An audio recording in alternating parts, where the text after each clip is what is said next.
Komisi 2 DPR RI mengapresiasi pelaksanaan pilkada di Provinsi Jambi yang berlangsung lancar dan sukses. Dalam upaya meningkatkan kualitas dan kuantitas demokrasi di Indonesia, Komisi 2 DPR RI mendengarkan evaluasi pelaksanaan di Pilkada Serentak 2020 dari KPU dan Bawaslu di Provinsi Jawa Timur. Komisi 2 DPR RI mengapresiasi tingginya tingkat partisipasi pemilih dalam Pilkada Serentak pada 9 Desember 2020 lalu di Provinsi Kepulauan Riau di tengah pandemi COVID-19.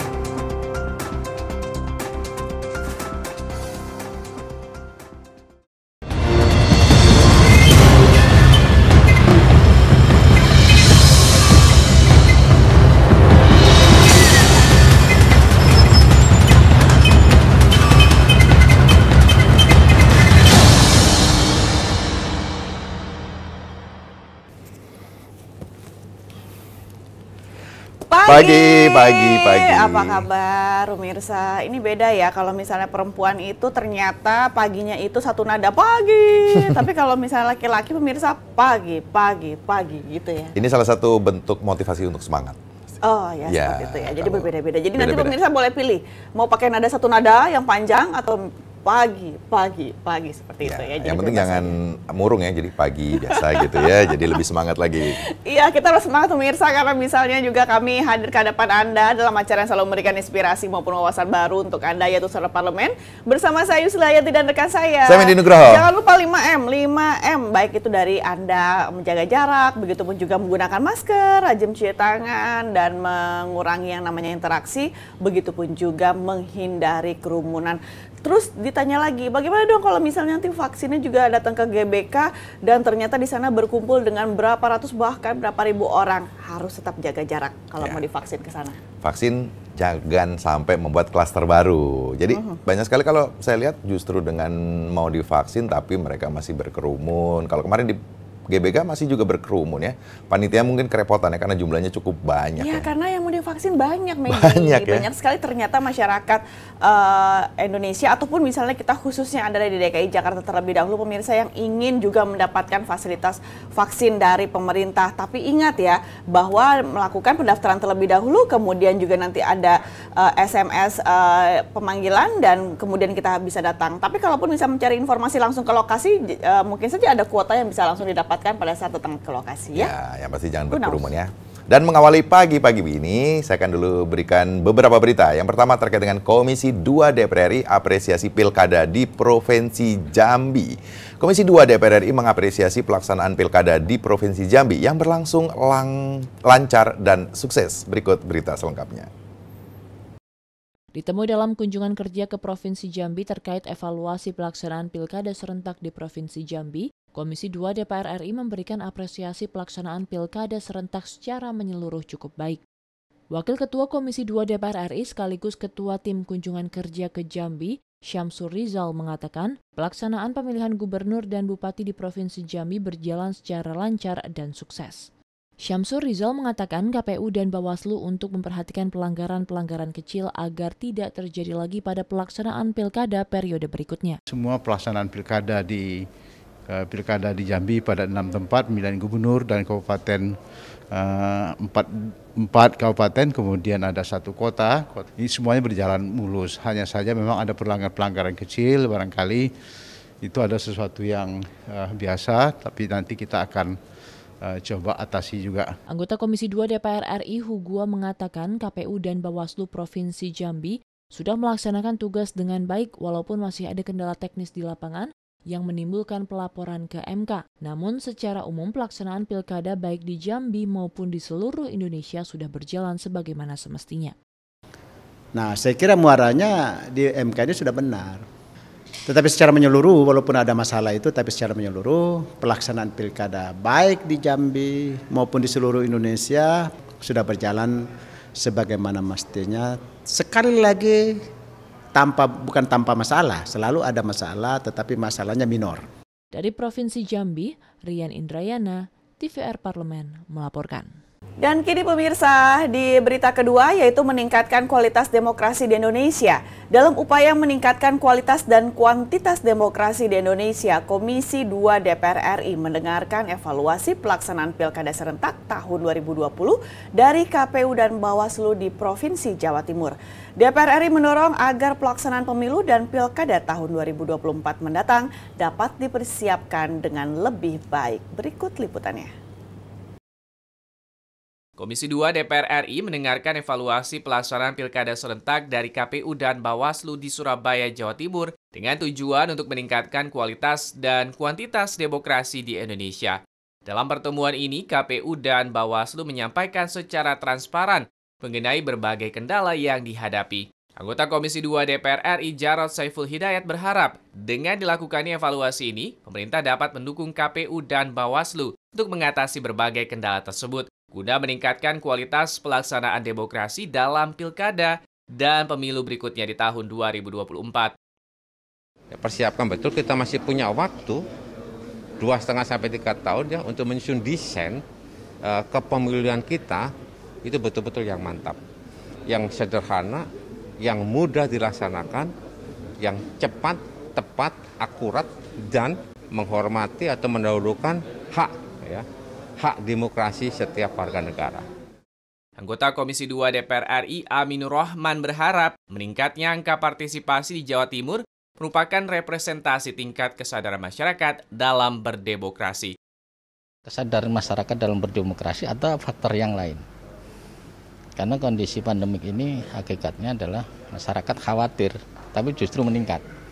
Nah, maka saya minta kepada KPU Bawaslu untuk mencermati, menganalisa sejauh mana angka partisipasi itu merepresentasikan kesadaran berdemokrasi bagi warga Jawa Timur. Dari Jawa Timur, Kristio Handoko TVR Parlemen melaporkan. Ada berita ketiga terkait dengan Komisi 2 DPR RI apresiasi partisipasi pemilih pada Pilkada 2020 di Kepri. Komisi 2 DPR RI mengapresiasi tingginya tingkat partisipasi pemilih dalam Pilkada serentak pada 9 Desember 2020. Lalu di Provinsi Kepulauan Riau atau Kepri di tengah pandemi COVID-19, partisipasinya meningkat sekitar 11% sesuai dengan daftar pemilih tetap. Sebanyak 1.168.188 pemilih. Berikut berita selengkapnya.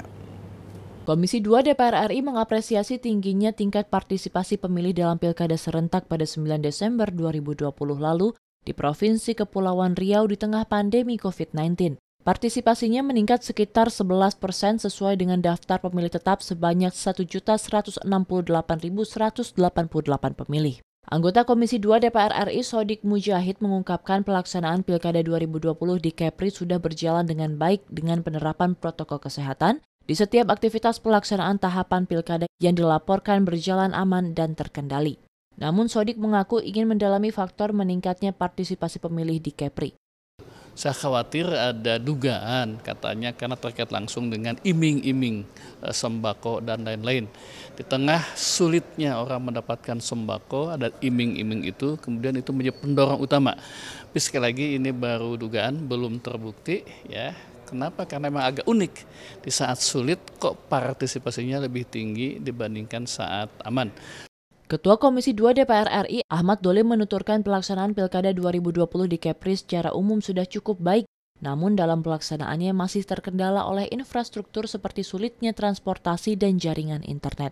4% saja cuma daratannya, jadi semua soal infrastruktur ya, apakah itu transportasi, kemudian tadi infrastruktur jaringan internet masih menjadi obstacle ya, masih menjadi hambatan ya.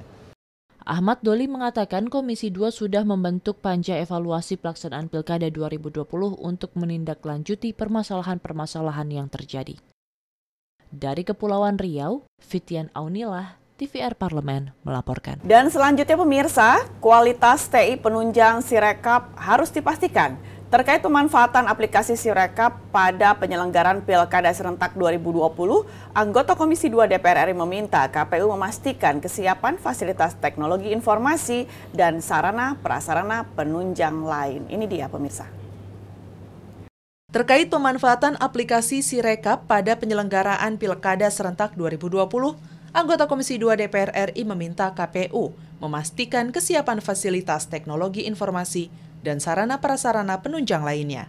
Di gedung DPR RI Jakarta, Mardani mengimbau KPU melakukan pertimbangan secara matang, baik kesiapan maupun segala kemungkinan dari pemanfaatan aplikasi Sirekap pada Pilkada serentak 2020. Selain kesiapan fasilitas teknologi informasi, kesiapan SDM juga harus diperhatikan, termasuk pemahaman secara benar dalam menggunakan aplikasi Sirekap. Tuntas, masif, karena kalau tidak nanti akan ada perbedaan persepsi, itu bisa menimbulkan banyak gejolak. Yang ketiga, audit teknologinya. Karena Sirekap menggunakan pendekatan IT, apakah IT-nya ini aman, tidak bisa dihack, dan reliable. Nah, ini harus ada audit teknologi. Anggota Komisi 2 DPR RI Mardani menambahkan, KPU juga perlu memperhatikan kondisi tiap daerah yang akan menggelar Pilkada serentak 2020 memang siap menggunakan aplikasi Sirekap pada proses rekapitulasi dan penghitungan suara Pilkada serentak 2020 atau tidak siap. Kebijakan menggunakan aplikasi Sirekap jangan justru menjadi beban dan kendala dalam penyelenggaraan Pilkada serentak 2020. Pilkada kita ini sangat beragam, mulai dari perkotaan sampai pelosok pedesaan. Nah, bagaimana memastikan sampai ke pelosok pedesaan standar kualitas security-nya, standar kualitas jaringan internetnya itu bisa berjalan dengan baik. Nadia Dantemi, TVR Parlemen, melaporkan. Komisi 2 DPR RI meminta pemerintah segera selesaikan peraturan tentang DOB, pemekaran daerah atau pembentukan daerah otonomi baru yang telah dijalankan sejak era reformasi sesuai atau selalu menuai pro dan kontra, baik di kalangan pemerintah maupun di kalangan masyarakat umum. Terlebih lagi jika pemekaran daerah tersebut menjadi beban baru pada anggaran pendapatan belanja negara atau APBN. Pemekaran daerah atau pembentukan daerah otonomi baru yang telah dijalankan sejak era reformasi selalu menuai pro dan kontra, baik di kalangan pemerintah maupun di kalangan masyarakat umum.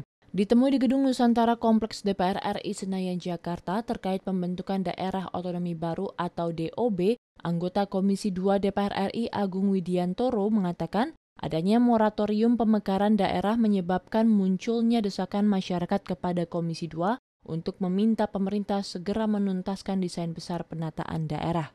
Agung Widiantoro meminta pemerintah segera menyelesaikan desain besar penataan daerah dan mencabut moratorium pemekaran daerah.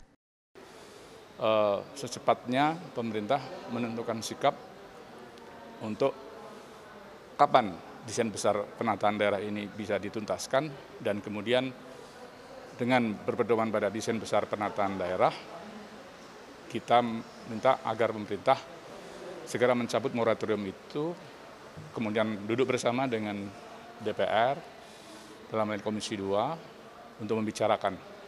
Anggota Komisi 2 DPR RI Hugua mengatakan hampir 300-an daerah yang sudah mengajukan usulan untuk pemekaran daerahnya. Oleh karena itu pemerintah perlu segera mengkaji dan membuka moratorium pemekaran daerah demi kesejahteraan rakyat Indonesia. Bagi Komisi 2 ini adalah hak rakyat dan memang pada saluran yang benar. Ya, pada saluran yang benar karena intinya sepanjang itu untuk kesejahteraan rakyat. Saya kira negara harus mengkaji dan memang membuka pemekaran ini tentu dengan persyaratan-persyaratan tertentu. Pemerintah memilih menunda kebijakan pemekaran daerah. Hal ini ditujukan agar pemerintah dapat lebih fokus dalam menangani penanggulangan wabah COVID-19 dan pemulihan ekonomi nasional. Tim Liputan TVR Parlemen melaporkan. Dan di akhir berita di awal acara ini pemirsa, kami akan memberikan mengenai Komisi 3 DPR RI mendorong penegakan hukum libatkan partisipasi masyarakat. Komisi 3 DPR RI meminta Kepolisian Republik Indonesia melibatkan partisipasi masyarakat dalam rangka penegakan hukum di Provinsi Banten. Berikut liputan selengkapnya. Komisi 3 DPR RI meminta Kepolisian Republik Indonesia melibatkan partisipasi masyarakat dalam rangka penegakan hukum di Provinsi Banten.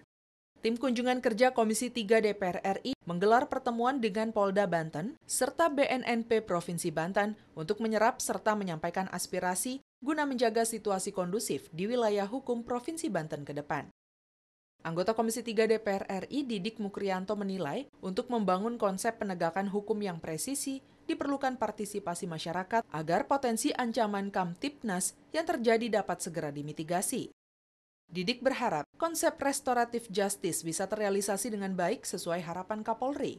Polisi harus lebih banyak lagi melibatkan partisipasi masyarakat, membangun sahabat polisi di masyarakat sehingga apa yang terjadi di masyarakat itu bisa dimitigasi sejak dari awal, sehingga disinilah konsep restoratif justice yang diharapkan oleh Pak Kapolri ini bisa terrealisasi dengan baik. Wakil Ketua Komisi 3 DPR RI Desmond J. Mahesa menambahkan, kunjungan reses ke Provinsi Banten bertujuan untuk menjalin koordinasi dan komunikasi antara Polda Banten dan Komisi 3 DPR RI mengenai kebutuhan anggaran operasional yang dicanangkan Polda Banten. Tentunya kami ingin mendengar tentang persoalan penggunaan anggaran dan kebutuhan-kebutuhan operasional Polda. Apakah cukup, apakah tidak, dan apa-apa kira-kira yang ke depan akan dicanangkan. Tentunya ini berkaitan dengan rencana penganggaran 2022 ke depan. Dari Provinsi Banten, Syamsul Fajri, TVR Parlemen melaporkan. Dan pemirsa, setelah ini kami akan hadir kembali ke hadapan Anda karena sudah siap di meja kami, yaitu ada salah satu surat kabar. Dan kami harapkan juga Anda terus sampai akhir acara, dikarenakan juga nanti kami akan membahas sebuah tema yang memang sangat penting untuk kami hadirkan ke hadapan Anda. Jangan kemana-mana, masih bersama kami tentunya di Suara Parlemen.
Pemirsa, mungkin saja memang ini masih berkaitan dengan masa pandemi dan dikaitkan juga dengan kondisi saat ini bahwa pemerintah sedang gencar-gencarnya untuk memberikan fasilitas vaksin kepada seluruh masyarakat Indonesia, walaupun mungkin secara tahap demi tahap akan dilakukan.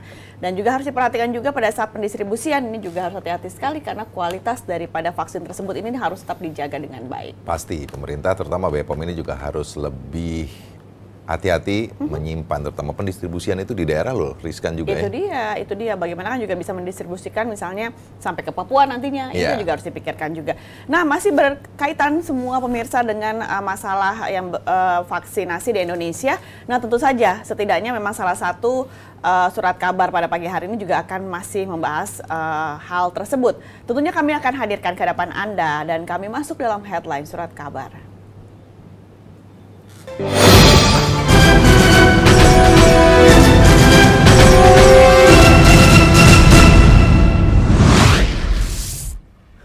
Koran Kompas pada pagi hari ini mengangkat Indonesia tunggu hasil kajian Badan POM vaksin COVID-19 buatan AstraZeneca dinyatakan tidak terkait kejadian pembekuan darah pasca imunisasi. Indonesia menunda pemberian vaksin itu hingga ada hasil kajian dari Badan POM, Organisasi Kesehatan Dunia, dan Badan Pengawas Obat Eropa menyatakan vaksin COVID-19 buatan AstraZeneca aman digunakan dan vaksin itu juga dinilai tidak terkait dengan kejadian pembekuan darah pada orang yang sudah divaksin di beberapa negara.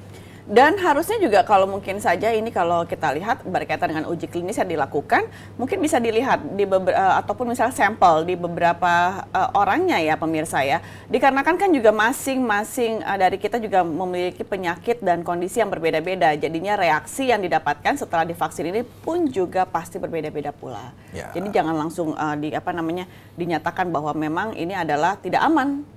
Seperti itu kan, karena kan fisik ataupun tubuh seseorang ini kan berbeda-beda. Ya, kalau kemarin di Komisi 9 DPR RI dengan Menteri Kesehatan agak sedikit ramai atau sedikit pemanas ya perdebatan antara beberapa anggota DPR RI dengan Pak Menteri terkait dengan AstraZeneca ini. Tapi memang benar juga di harian Kompas juga diangkat bahwa memang harus menunggu dari BPOM. Apakah memang benar-benar vaksin dari AstraZeneca ini memang aman atau bisa digunakan di Indonesia atau tidak. Jadi jangan memberikan statement bahwa ini aman-aman saja, tidak ada masalah, tapi belum izin misalnya. Atau seperti vaksin Nusantaranya Pak Terawan ini ya, jadi harus izin BPOM dulu atau MUI ya minimal ya dong, sudah masuk. Jelas. Jadinya pada saat memang ini sudah resmi untuk dinyatakan aman untuk digunakan, maka baru bisa digunakan. Kalaupun misalnya sekarang memang ada beberapa isu ataupun misalnya berita yang masuk, nah ini kan setidaknya kan untuk hal-hal atau masukan-masukan yang agar ditampung pada saat melakukan uji klinis sehingga dapat dinyatakan apakah ini aman untuk dikonsumsi di Indonesia.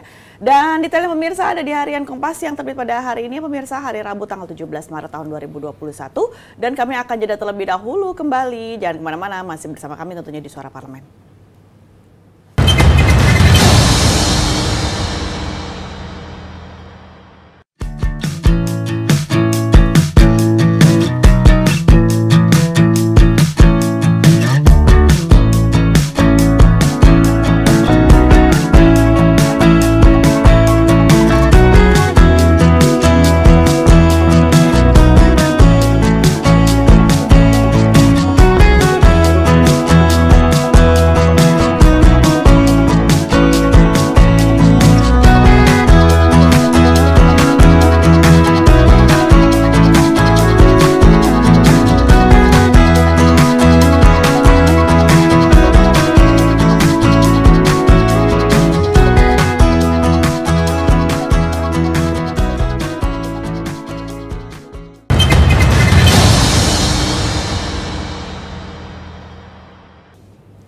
Pemirsa, kita masih berada di awal tahun 2021, tapi semaraknya yang namanya pilkada serentak ataupun juga yang namanya tahun 2024 ini sudah ramai dibicarakan. Kenapa ya?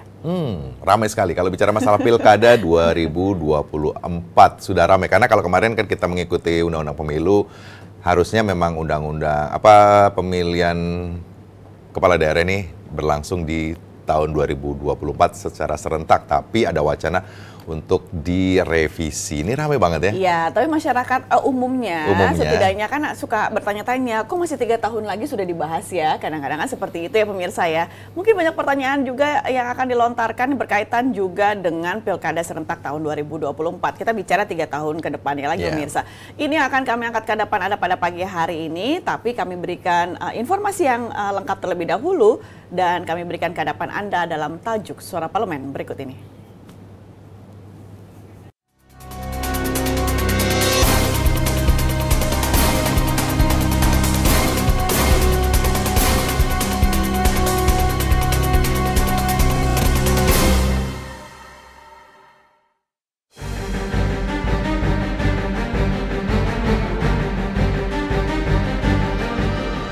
Pilkada Serentak 2024.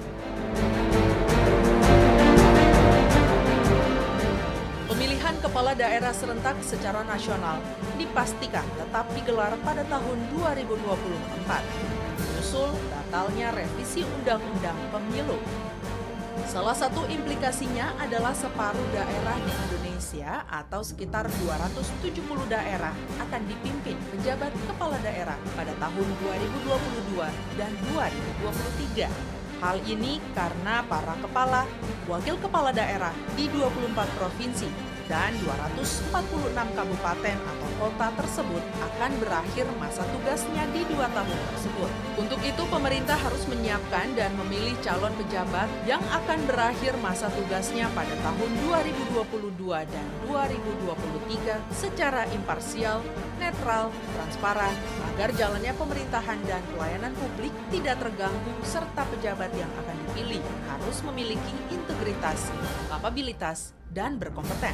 Selain itu, pemerintah harus menyiapkan langkah dan strategi lain apabila tidak memiliki opsi penunjukan calon pejabat yang akan mengisi posisi kepala dan wakil kepala daerah yang akan berakhir masa tugasnya pada tahun 2022 dan 2023. Dengan merevisi Undang-Undang Pilkada terkait perpanjangan masa jabatan kepala dan wakil kepala daerah yang akan berakhir masa tugasnya pada tahun 2022 dan 2023. Di sisi lain, penyelenggara pemilu untuk menyiapkan simulasi dan tahapan pemilu tahun 2024 lebih awal terkait keamanan dan kelancaran pelaksanaan pemilu karena tidak menutup kemungkinan adanya konflik di suatu daerah dengan ketimpangan jumlah personil keamanan yang tidak cukup banyak. Selain itu, pemerintah wajib mensosialisasikan masalah penundaan pilkada tersebut agar tidak mengundang kontroversi.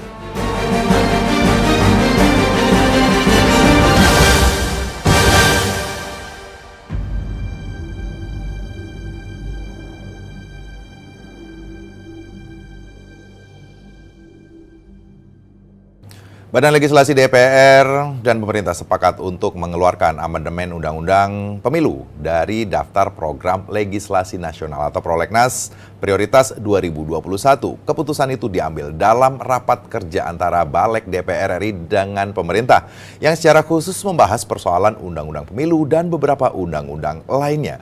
Untuk itu Pilkada serentak nasional dipastikan digelar pada tahun 2024, meliputi pemilihan gubernur, pemilihan bupati, wali kota, pemilihan DPRD provinsi, dan pemilihan DPRD kabupaten kota, sehingga persiapan pilkada berpotensi bersamaan dengan gelaran Pilpres 2024. Wakil Ketua Komisi 2 DPR RI Arya Bima mendorong agar Undang-Undang Nomor 10 Tahun 2016 tentang Pilkada yang menjadi bagian dari rancangan Undang-Undang Pemilu direvisi setelah Pilkada serentak digelar pada 2024 mendatang. Sebelumnya KPU menyampaikan usul untuk pemisahan waktu gelaran Pilkada serentak dengan pemilu serentak. KPU merasa menggelar dua pemilihan di tahun 2024 akan sangat berat. Selain itu, dapat dipastikan bahwa hampir separuh daerah di Indonesia akan dipimpin oleh pelaksana tugas, menjabat atau pejabat sementara, atau pejabat kepala daerah. Komisioner Komisi Pemilihan Umum atau KPU, Hasyim Asyari mengatakan bahwa tahapan Pilkada serentak 2024 dapat dimulai pada 2023 dan KPU butuh waktu hampir setahun untuk mempersiapkan gelaran tersebut. Dan Hasyim menjelaskan meski pelaksanaan pemilu dan pilkada masih 3 tahun lagi, KPU sudah mengeluarkan simulasi tahapan pemilu dan pilkada serentak tahun 2024. Setidaknya masyarakat kini mendapatkan jawabannya pemirsa ya, bahwa kenapa kalaupun misalnya masih di tahun 2021 bahkan di awal tahun 2021 untuk masalah tahapan pilkada ataupun juga pemilu di tahun 2024 sudah dipersiapkan sejak sekarang. Dikarenakan juga dalam waktu 3 tahun ini KPU mesti mempersiapkan juga yang namanya sosialisasi bagaimana tahapan pemilu yang akan dilakukan di tahun 2024. Dikarenakan tidak mudah untuk menyelenggarakan dua pemilihan yang begitu besar dalam 1 tahun.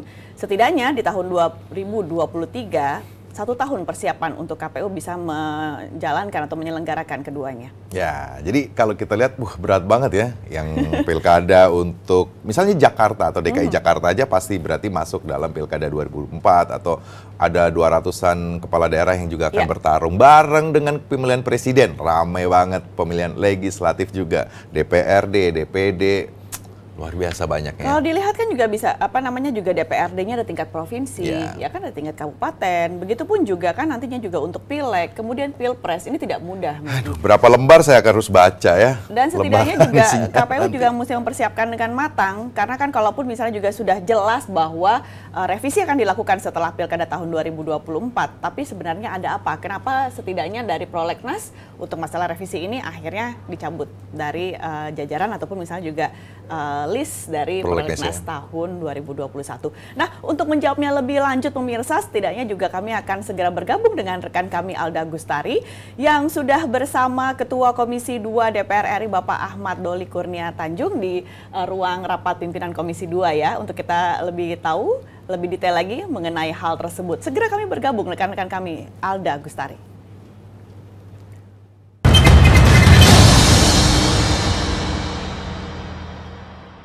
Ya pemirsa, kalau misalnya berbicara mengenai pesta demokrasi, ini kan pasti orang nih sudah pada menunggu-nunggu ya, tahun 2020 kita sudah ada pilkada serentak. Nah, tahun 2024 ini juga kita akan ada pilkada serentak, tapi ada yang spesial karena bertepatan juga tahun itu ada pileg dan juga pilpres. Nah, ini seperti apa sih persiapannya? Karena kan ini hajatan yang besar ya untuk bangsa Indonesia. Nah, untuk itu kita akan ngobrol-ngobrol langsung bersama Ketua Komisi 2 DPR RI, Pak Ahmad Doli Kurnia Tanjung. Selamat pagi, Pak Doli. Selamat pagi, Assalamualaikum warahmatullahi wabarakatuh. Waalaikumsalam warahmatullahi wabarakatuh. Gimana Pak, sehat Pak pagi ini? Alhamdulillah. Alhamdulillah, oke. Pak, ini kan sebenarnya kan 2024 pemilu ada pileg dan juga pilpres dan juga pilkada. Ini kan akibat RUU Pemilu ini dicabut dari prolegnas. Nah, ini alasannya itu sebenarnya kenapa sih Pak, kalau boleh tahu nih? Ya sebenarnya di Komisi 2 kan dari awal sudah mempersiapkan ya adanya perubahan undang-undang. Di mana undang-undang itu menghasilkan satu draft adanya penggabungan antara Undang-Undang Nomor 7 Tahun 2017 tentang pemilu, termasuk pemilu legislatif dan pemilu presiden, dan Undang-Undang Nomor 10 Tahun 2016 tentang pelaksanaan pemilihan kepala daerah. Nah, kita sudah susun draftnya pada saat itu, ya. Tetapi kemudian situasi kan berbeda, ya. Pandemi ini suasananya atau situasinya dinamis. Kita tidak tahu kejadian besok seperti apa, dan akhir-akhir ini kan pandemi ini juga memunculkan masalah-masalah baru. Misalnya ada strain baru, ada yang dari Inggris, ada apa, dan Indonesia ternyata juga sampai sekarang suasananya kan masih belum melandai, ya kan? Tingkat penularannya masih tetap tinggi, yang meninggal juga seperti itu, gitu. Nah, pemerintah memandang bahwa energi semua kita ini harus fokus kepada penanganan masalah COVID dan dampaknya, khususnya masalah pemulihan ekonomi. Jadi diharapkan tahun 2020 dan 2021 ini, jadi 2020 itu mudah-mudahan vaksin bisa selesai, keadaan melandai, 2021 kita bangkit. Nah, sementara kalau nanti pilkada serentak 2023, ini kan juga energinya harus dimulai dari sekarang.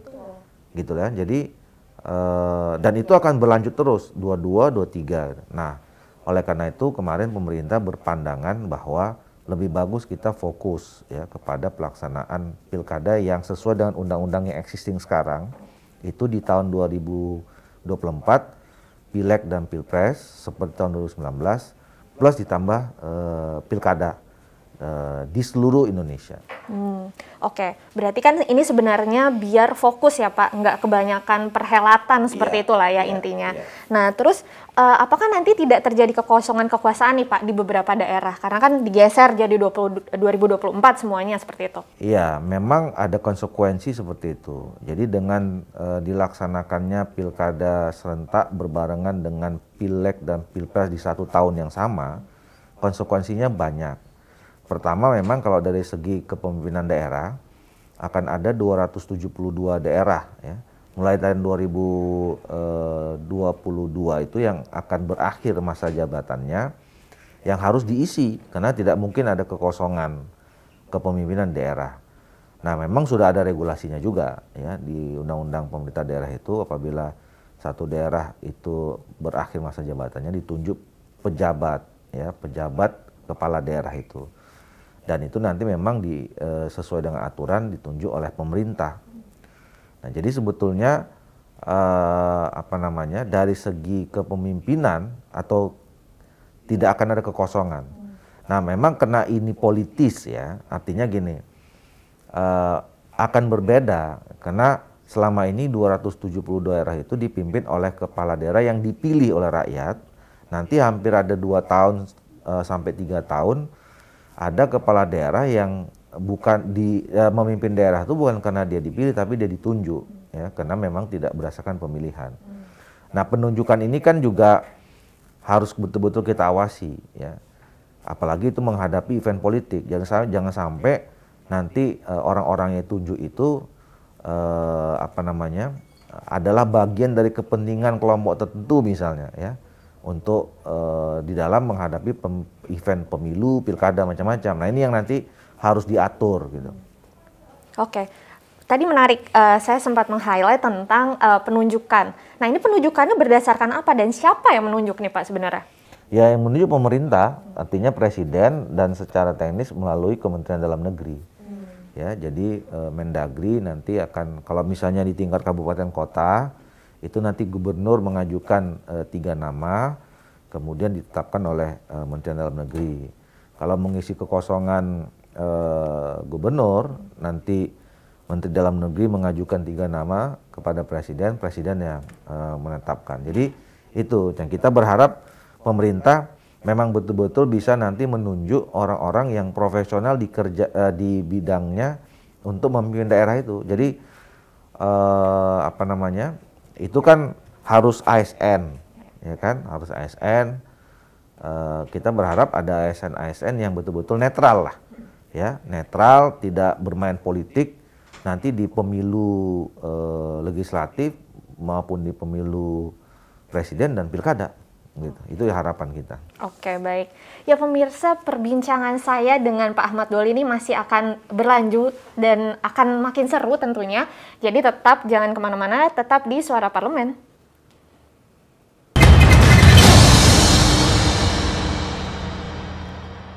Ingat selalu protokol kesehatan dengan melakukan 5M. Memakai masker, mencuci tangan pakai sabun, menjaga jarak, menjauhi kerumunan, membatasi mobilisasi dan interaksi.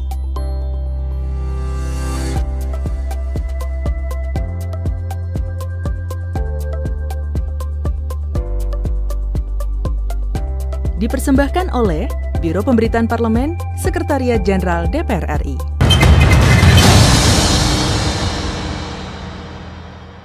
Ya pemirsa, kembali di Suara Parlemen masih bersama Pak Ahmad Doli di sini dan membicarakan mengenai Pilkada serentak dan juga Pileg Pilpres tahun 2024. Nah, ini kita beralih ke anggarannya nih Pak. Ini skema anggarannya akan seperti apa pembiayaannya? Apakah bertahap ataukah langsung di tahun 2024 itu diambil penganggarannya atau seperti apa? Iya, tadi kalau kita bicara tentang konsekuensi ya. Jadi konsekuensi dari pelaksanaan pemilu dan pemilihan. Jadi istilah kita sekarang pemilu dan pemilihan serentak 2024 ya. Pemilu itu dimaksud adalah pemilu legislatif dan pilpres. Kemudian pemilihan itu disebut sebagai pemilu kepala daerah. Ini tentu membawa konsekuensi yang panjang. Tadi satu sudah kita bahas soal konsekuensi terhadap kekhawatiran kekosongan daerah. Tadi saya sudah jawab. Nah, konsekuensi yang lain adalah bahwa di tahun 2024 itu adalah kita menghadapi satu event yang atau tadi disebut hajat, saya sering mengatakan hajat yang maha besar. Jadi kalau 2019 kita melaksanakan hajatan besar ya, karena baru pertama kali kita melaksanakan pileg serentak dengan pilpres. Ini nanti pileg, pilpres plus dalam tahun yang sama pilkada. Jadi ini atau saya sebut sebagai big project gitu ya. Nah jadi karena ini hajatan besar sekali ya, maka kita harus mempersiapkannya dari awal, harus kita cicil, ya. Jadi ada 2 hal yang penting. Pertama konsep dan desainnya, ya. Ini yang kemarin sudah kita minta rapat pertama kali dengan Mendagri kemarin bersama KPU, Bawaslu dan DKPP. Kita minta mereka membuat desainnya dulu, konsepnya seperti apa. Nah, memang kemarin masih banyak pertanyaan, ya. Akhirnya kita sepakati kita mau klaster dulu. Kira-kira apa sih masalah yang muncul pada tahun pelaksanaan Pilkada 2018, 17, 18, kemudian Pemilu 2019, kemarin dan Pilkada 2020. Misalnya salah satu contoh. Pemilu tahun 2019 itu kan ada 860 orang yang meninggal penyelenggara. Gitu. Nah, kita kan tidak ingin itu kita ulangi lagi. Nah, ini apa jalan keluarnya? Nah, itu yang sekarang kemarin kita minta supaya KPU membuat klaster-klaster masalah yang lebih detail lagi. Nah, mereka sudah mengajukan memang bahwa mereka meminta supaya pertama pemilu legislatif dan pilpres yang selama ini setiap tahun dilaksanakan di bulan April, mereka minta dimajukan, ya. Dua alternatif. Yang pertama kalau di bulan Februari tanggal 14, yang ketiga kalau Maret tanggal 6. Nah, supaya mereka bisa mengatur, karena pilkada serentaknya kan November 2024, yang itu sangat tergantung dengan hasil pemilu. Nah, jadi mereka udah hitung, ini harus dimajukan. Kemudian yang kedua misalnya tahapannya, karena sangat panjang, mereka minta kalau selama ini 20 bulan, mereka minta lebih dari 20 bulan. Jadi kalau misalnya kita sepakat 30 bulan, ya, tahapan seluruh rangkaian mulai pileg, pilpres sampai pilkada, itu besok di bulan Agustus atau Juli 2021 ini sudah mulai. Gitu loh. Nah, oleh karena itulah makanya kalau kaitannya nanti konsekuensi berikutnya ke soal anggaran. Karena tahapannya sudah dimulai dari awal, 2021 sudah mulai, 22, 23 dan segala macam, tentu penganggarannya juga dibagi, ya, nggak bisa semua kan, makanya setiap tahun harus ada penganggaran tentang persiapan pemilu, juga termasuk pilkadanya. Nah, kemarin diajukan mereka totally sampai di tahun 2025, ya, jadi kan akhir demennya 25, itu 86 triliun APBN yang harus mereka ajukan. Kemudian ada 26 triliun dari dana APBD. Nah, kami juga kemarin tidak serta-merta, ya, kami ingin tahu 86 triliun ini untuk apa saja di tahun 2021, 22 kayak apa, yang 26 triliun juga begitu. Sehingga nanti betul-betul kita tahu persis, ya, penggunaan dananya itu yang efisien dan efektif, karena ini kan hajatan yang begitu berat, tentu kita ingin yang terbaik, segala sesuatunya harus kita siapkan. Nah, yang terakhir, selain konsep dan desain, yang kedua maksud saya, regulasi. Nah, kalau kita bicara regulasi di tingkat undang-undang udah selesai, final bahwa kita pakai undang-undang existing sekarang. Tetapi memang ada praktek-praktek di lapangan yang tidak cukup dengan regulasi yang ada sekarang itu di tingkat undang-undang. Makanya harus nanti disiasati melalui regulasi yang di tingkat teknis. Makanya oleh karena itu kami juga minta kemarin supaya KPU dan Bawaslu sejak dini sudah mulai merancang peraturan KPU dan peraturan Bawaslu apa saja yang dibutuhkan untuk sampai siap pada pelaksanaan sampai 2024 itu. Oke, baik Pak. Itu tadi tentang pelaksanaannya. Tapi tahan dulu, saya nanti mau nanya tentang pengawasan Komisi 2 nih Pak. Sejauh nanti kan hampir masih ada 3-4 tahun lagi ya untuk pelaksanaannya. Tapi tunggu dulu setelah break. Pemirsa jangan kemana-mana, tetap di Suara Parlemen.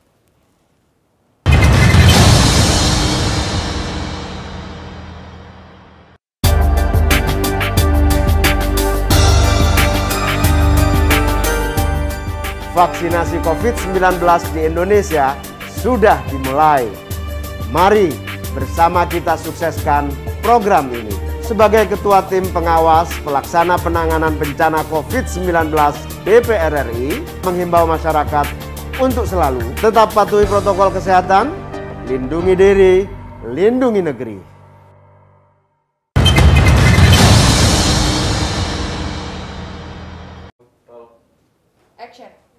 Ya pemirsa, masih di Suara Parlemen Pagi dengan Pak Ahmad Doli di sini membicarakan mengenai skema, tadi sudah dijelaskan skema pemilihan tahun 2024. Nah, ini singkat saja nih Pak, bagaimana nantinya Komisi 2 ini mengawasi seluruh rangkaian proses sampai...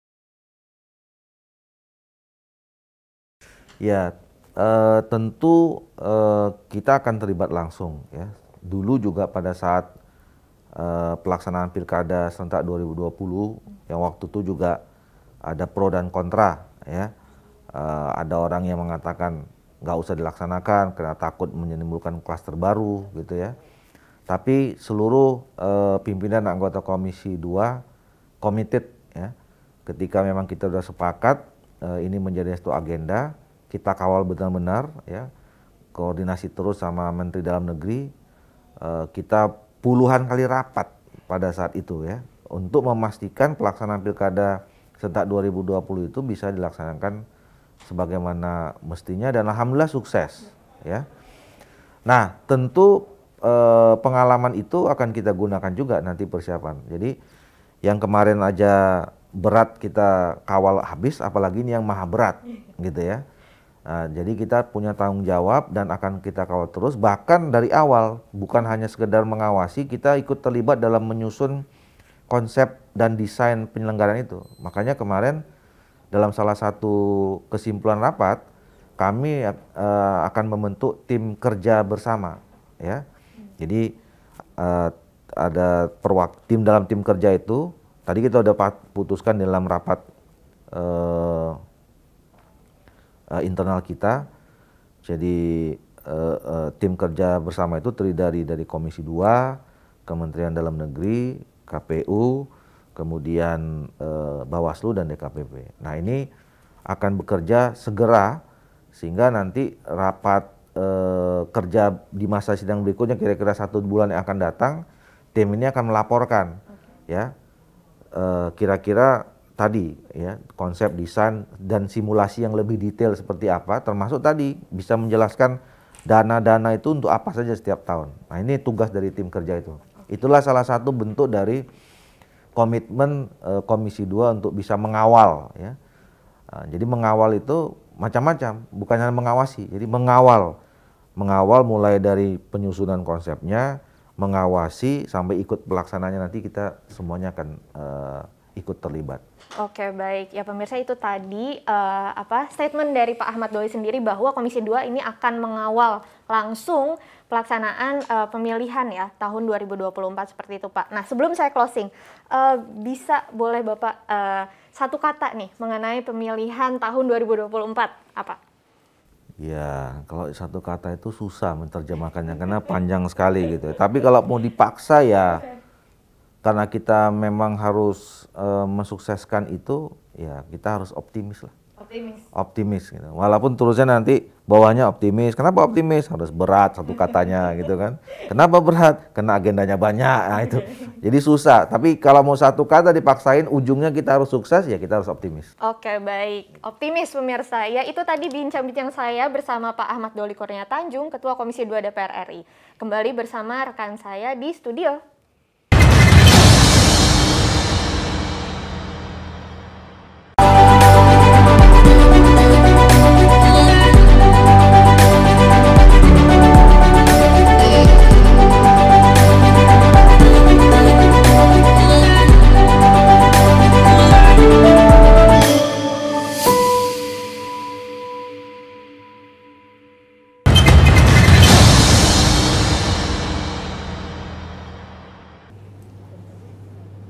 Ya pemirsa, saya juga sangat setuju sekali dengan Pak Ahmad Doli bahwa optimis, tidak hanya Pak Ahmad Doli saja mengatakan, saya juga optimis Pak.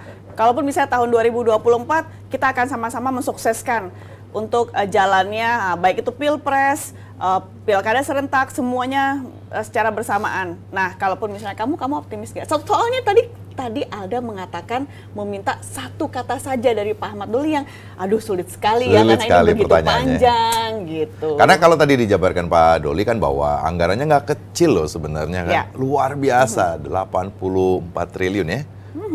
Ini bukan angka yang kecil untuk bisa melaksanakan pilkada serentak, baik itu DPR, DPRD, terus kemudian ada juga pemilihan gubernur dan wakil gubernur, bahkan bupati. Pemilihan presiden dilaksanakan secara bersama di tahun 2024. Ini luar biasa. Kalau masyarakat mungkin akan tambah bingung lagi dengan nanti kertas pemilih untuk bisa melihat jumlah para pemilih yang akan dicoblos.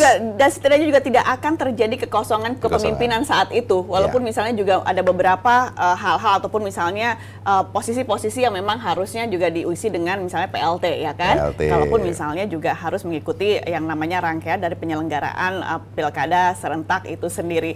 Ini juga sangat menarik sekali ya, seru juga ya kalau kita pagi-pagi hari itu memang harus mendapatkan banyak informasi Dan setidaknya memang kata-kata optimis yang ini harus kita bawa untuk sampai mengiring kesuksesan di tahun 2024. Nah pemirsa, jangan lupa selalu menjaga kesehatan Anda, karena dengan menjaga kesehatan Anda mulai dari diri sendiri, tentunya tanpa sengaja Anda juga sudah menjaga di lingkungan sekitar Anda. Salam sehat selalu, saya Yusli Hayanti. Saya Beni Nugroho. Tentunya bersama rekan-rekan kami yang bertugas pada pagi hari ini mengucapkan terima kasih atas perhatian Anda dan sampai jumpa.